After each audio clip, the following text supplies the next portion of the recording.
കാനഡയിൽ first time home buyer എന്ന നിലയിലൊക്കെ വീട് മേടിക്കുമ്പം ശ്രദ്ധിക്കേണ്ട പല പല കാര്യങ്ങളെ പറ്റി നമ്മൾ കണ്ടു. എന്നാൽ ഇപ്പം നിലവിൽ ഇവിടെ ഒരു ഹോം ഓണർ ആയിട്ടുള്ള ഒരാൾക്ക് അത് ലിസ്റ്റ് ചെയ്ത് അത് വിറ്റുമാറി ഒന്നുകൂടെ അപ്ഗ്രേഡ് ചെയ്യണമെങ്കിൽ നിലവിലുള്ള വീട് വിൽക്കുമ്പോൾ ശ്രദ്ധിക്കേണ്ട പല പല കാര്യങ്ങളുണ്ട്. അങ്ങനെയുള്ള കുറച്ച് കാര്യങ്ങളാണ് ഇന്ന് നമ്മൾ നോക്കാൻ പോകുന്നത്.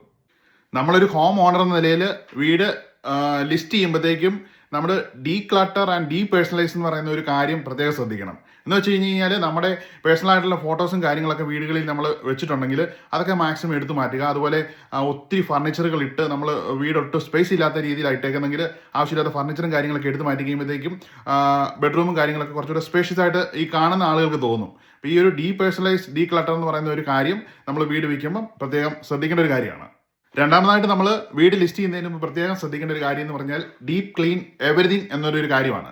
അതായത് നമ്മുടെ ഫ്ലോറും കാര്യങ്ങൾ, വാഷ്റൂംസ്, എല്ലാ കാര്യങ്ങളും നല്ലതായിട്ട് ഡീപ്പ് ക്ലീൻ ചെയ്ത് നല്ല വൃത്തിയാക്കുക.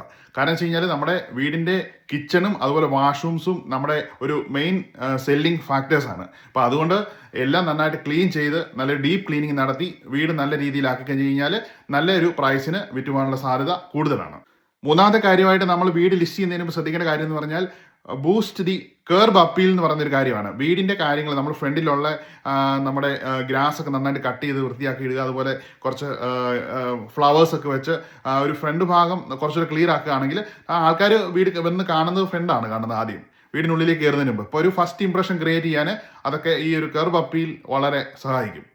പിന്നെ നമുക്ക് അത് കൂടാതെ നമുക്ക് വീട് ലിസ്റ്റ് ചെയ്യുന്നതിന് മുമ്പ് ചെറിയ ചെറിയ കുറച്ച് അപ്ഗ്രേഡ്സ് നടത്തി കഴിഞ്ഞ് കഴിഞ്ഞാൽ നമ്മുടെ വീട് കുറച്ചുകൂടെ നമുക്ക് ആകർഷമാക്കാം. അത് നമ്മുടെ പെയിൻ്റ് ഒക്കെ ഒന്ന് ചേഞ്ച് ചെയ്യുക. അതുപോലെ നമ്മുടെ ക്യാബിനറ്റ്സിൻ്റെ ഒക്കെ ഹാർഡ്വെയറും കാര്യങ്ങളൊക്കെ ഒന്ന് നല്ല രീതിയിലാക്കുക. അതുപോലെ ലൈറ്റ് കാര്യങ്ങളൊക്കെ കുറച്ചുകൂടി മോഡേൺ ലൈറ്റ് ഫിക്സേഴ്സ് ഒക്കെ വെക്കുക. അങ്ങനെയുള്ള കുറച്ച് കാര്യങ്ങൾ ചെയ്ത് കഴിഞ്ഞാൽ നമ്മുടെ വീട് കുറച്ചുകൂടി ആകർഷമാക്കി നമുക്ക് ലിസ്റ്റ് ചെയ്യാൻ പറ്റും. കാനഡയിൽ നമ്മൾ വീട് ലിസ്റ്റ് ചെയ്യുമ്പോഴത്തേക്കും ഇങ്ങനെയുള്ള പല പല കാര്യങ്ങൾ നമ്മൾ ശ്രദ്ധിക്കണം. നമുക്ക് നമ്മുടെ ഒരു പ്രോഡക്റ്റ് കുറച്ച് യുണീക്ക് സെല്ലിംഗ് ഫാക്ടേഴ്സായിട്ട് നമ്മൾ വിറ്റാൽ മാത്രമേ നമുക്ക് നല്ല പ്രൈസിൽ നമുക്ക് കാനഡ വീട് വിൽക്കാൻ പറ്റത്തുള്ളൂ. കാരണം മാർക്കറ്റിൽ ധാരാളം ഹോംസ് അവൈലബിൾ ആണ്.